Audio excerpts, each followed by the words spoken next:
You are not going to believe what I learned today about Critical Role. Yes, we're going to cover the danger that Travis puts his characters in. Yes, we're going to cover the excellent heist. Yes, we're going to cover the really surprising stuff they find down here in this museum.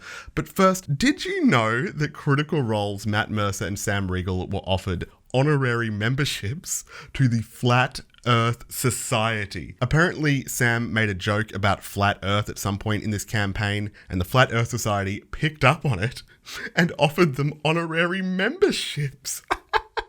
This is your animated recap for episode 20 of Critical Role. Spoiler warning. So the party are in this competition to steal a lapis earring from inside this museum owned by Lord Avon. You've got the Verdict, who are the rival party of burglars, and you've got Bell's Hells, our heroes. So Lord Avon claps, and then the competition is on. The Verdict scatter. They break into a few different teams and go off this direction, and Bell's Hells kind of panic and chase after them a bit. When they get to the side of the building, they see all of these windows with bars on them, but they also see rope leading up to a second-story window. This is where the Verdict are making their entrance. So, while half of Bell's Hells are working together to try and get through one of the bars on the bottom floor, Ashton has the bright idea to run up to the rope as this Qatari and Goblin rival are scaling it, and he yanks it. The Goblin comes tumbling down, lands in a bed of rose bushes, and then Ashton has to make a wisdom saving throw to resist being charmed by this Goblin. He succeeds because, of course, Ashton doesn't need any new friends, and they kind of slap and kick each other a bit before the Goblin scales back up to the window, and Ashton returns to the party. Fern casts heat metal on the bars, supercharges them with her wildfire spirit druid powers, and Ashton pries open the bars, and the party makes their way into the museum. However, Chetney isn't with them. Let's flash back a little bit. When Ashton was messing around with this Goblin rival, Chetney turned invisible and climbed the rival's rope. So he's up there with the Goblin and the Qatari burglar, just kind of following them around, messing them up a little bit. It's gold. So here's Chetney's journey. Along with these two burglars, Chetney is in a bedroom, a guest room with like ivy and a forest theme and like a kind of water feature in there. He sees the two burglars find a secret latch somewhere in the room. They press it and they hear the sound of stone moving, and up above the bed, the stonework moves out of the way to reveal a mirror above the bed. Oh, how very Scanlan of you. So our mate Chetney is mainly following the Goblin character, and as he's trailing this Goblin, they hear the sound of someone trying to force a door open from downstairs. Someone's like rattling it, trying to, can't get in. They hear them get frustrated and leave, and this puts them all on edge. Oh, what's happening down there? What's happening? When the Goblin hears another ruckus coming from downstairs, like cutlery flying across the room, he runs away and trips over a tripwire laid by Chetney. As Chetney is skulking in the shadows, he watches as this Qatari and this Goblin are trying to pick the lock on this door. They succeed and they go through, but they set off a trap. The roof warps from above them and it grabs them, it sticks them and draws them up to the ceiling, and they're stuck up there. They're stuck to the roof. And then Chetney hears a voice call from downstairs. The voice is Fresh Cut Grass, and he's saying, Chetney, the way down is down here in the dining room. Come on. And Chetney follows the voice. He goes down the stairs. He walks down into the foyer and he sees a pair of statues facing each other, and he walks between them going towards where the voice was coming from, and he gets zippity zapped. There is lightning that arcs between the eyes of these two statues and zaps him, and he stumbles forward, steps on a bunch of ball bearings that are on the floor, skids forward, crashes into the wall, takes a bunch of damage near this painting, and then it opens up and Orm's there. He's like, what are you doing? Come on, man, we're going downstairs. Let's go to the other party and see what really happened. When the rest of Bell's Hells entered the ground floor of the museum, they entered into a dining room, and Fresh Cut Grass casts Locate Object to determine where is this lapis earring, and he determines that it is somewhere down. There are subterranean floors in this museum. They exit this dining area into a foyer, and it's got kind of a U-shaped patio up top when there's a whole bunch of doors in this room with stairs leading up to the patio. There's doors downstairs, there's doors upstairs. Downstairs, there are 2 statues, which should be familiar by now, of Lord Avon. This guy, this Lord Avon fella, is an absolute hedonist. I love him. Also in this room is a whole bunch of paintings. And a curious thing about actually, you know what? We'll get to the paintings a little bit later. You'll love it. When they enter the foyer, they hear the unmistakable sound of somebody trying to unlock a door nearby. But Lordna has the quick thinking to grab her unmovable her unmovable rod and jam it in the door handle. So this way, even if the door gets unlocked, it can't be budged from that position. So the person unlocks the door and they rattle it, they shake it, but they can't get through. She hears these people get frustrated on the other side of the door and begin to leave. Later in the episode, just a little bit later in this heist scene, they hear the sound of music coming from behind that same door, like people, amateurs, plucking at various instruments and getting frustrated. And then later again, still, they hear more music, but then they hear the sound of stone shifting in that room, like something has been activated. Now, it's my thinking that there is some kind of music puzzle behind that door that we never really get to see, and the other team, the Verdict, activated and solved that puzzle, and that's how they managed to get downstairs into whatever lies beneath this museum. Now, I mentioned all these paintings downstairs, and they're all landscapes, and in every one of them, Lord Avon, like taking a selfie, Lord Avon is in them somewhere being like, it's so stupid. Okay, but behind one of these paintings was like Lord Avon standing next to a tower or something. Behind it, Imogen finds a secret door. So Fresh Cut Grass manages to cast Dispel Magic on whatever trap is on that secret door, and Ashton rolls really high on a Thieves' Tools check to disarm the lock, to pick the lock. You pick a lock, you disarm a trap. He picks the lock. But in the overall process of the party exploring this downstairs area, they set off a lot of traps. For example, Imogen and Ashton walked through those 2 statues. They got zapped the same way that Chetney does later. But the thing is, they also worked out how to disarm that trap. They could just throw a rug over the eyes of the trap so they don't have a connection between them. Because I guess that's how like electricity works. I don't know, I'm no scientist. But the thing is, they decide to not do that in the end because they go, look, we know the trap's there.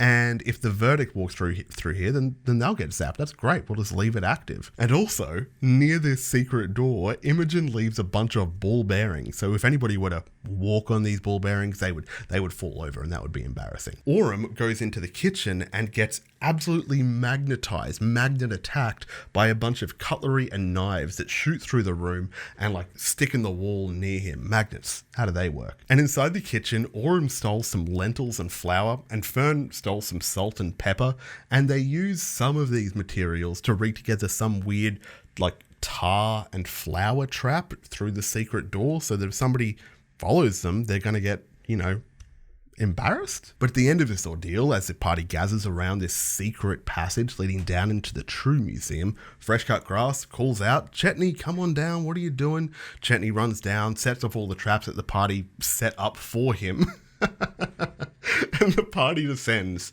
into the real museum. When they get down here, there are 2 pieces of important information. For one, Fresh Cut Grass's locate object starts to fade, but in those last gasps of his spell, he determines that the earring, is somewhere still further down. There's more layers to this museum. And secondly, Chetney uses his keen smell to determine that the Verdict, the 3 members of the Verdict that are ahead of them, are actually already down here, and he can detect the Furbolg's scent, and they can track them through these rooms. The format of this dungeon is that every single chamber has a special artifact inside with a plaque detailing what it is, and also a trap that Bell's Hells will invariably activate. In the first chamber, there's a headdress of a Lith priest, and Fresh Cut Grass activates the trap, which encases the party in web. Ashton has to rage his way out of it, and they burn the rest of them out of their bindings, and they move on to the second room. And here is one of the spiciest relics that we're going to see on this adventure. It is a ruined Zorhashian beacon, one of those dodecahedrons that they were so keen on in Campaign 2, including a couple of armoured statues. Now, in this room, Aurum sets off a trap behind a dais that causes everyone to make a wisdom save, and when they fail, they hallucinate into thinking they're plummeting into a never-ending abyss. And the party has to kind of damage each other and cast calm emotions to try and break each other out of it. There's a few doors in this room, and behind one of them, Chetney finds the unconscious bodies of the verdict. They're still alive, I think, but they're unconscious in this room. That's why you don't split the party, verdict. Come on. So Chetney casts darkness on these people in this room and then closes the door, and they opt to go through another door instead. However, at this very moment, coming from behind them, entering the chamber, are the two still conscious members of the verdict that were following them. Except now, they're covered in tar and flour. This is the goblin and the Qatari. Bell's hells scatter. They just bolt through this other door. On the way through, Fern kicks a relic to activate a trap on their pursuers, and then Laudna uses her immovable rod to jam another door. But in this room that they've entered, Bell's hells are in a little bit of trouble because there is this creepy mask. It's a haunted mask of the mountain, and it looks kind of like the Tomb of Annihilation mask. That's how I imagine it. And they stand in this room and activate a trap just by being present and cause these haunted little marionettes to descend from the roof. And buddy, we have combat. It gets a little bit spicy in this combat because they have a special kind of laughing attack that immobilizes people. It gives them the incapacitated condition, which causes them to not be able to take any actions or reactions on their turn. Technically, hey, let me do like a rules lawyer thing. Technically, if you're incapacitated, you can still move, you can still use a bonus action, but the way they rule it at the table, they go, no, you just like lose your turn like you're stunned. And they struggle through that condition for a while, but eventually they emerge victorious and they move on. They find stairs that descend further into the museum, and they cast minor illusion to disguise where those stairs are. So downstairs on this level somewhere, they are going to find the prize they're looking for. But first, in rooms 4, 5, and 6, they find the masthead of the Hungry Fathom. They find the Spear of Justice, which sounds good. Oh, Judgment. It still sounds good. Spirit of Judgment. They also find this journal of this villain, the greatest villain of all time, from someone pre-Calamity. It's called the Journal of Vespin Chloris. And the party decide that on the way out of this museum, they're going to swipe this journal. Okay. So here is the bit. Here is the part of this episode where I genuinely thought Travis was at risk of having to re-roll and make a third character, because Chetney is looking for traps in one of these chambers, and he rolls a 1, and beneath his feet, the floor opens up into a chute, a greased chute, and he's just Paul Simon sliding away. He gets down to the bottom and lands in something soft. Oh, that's lucky.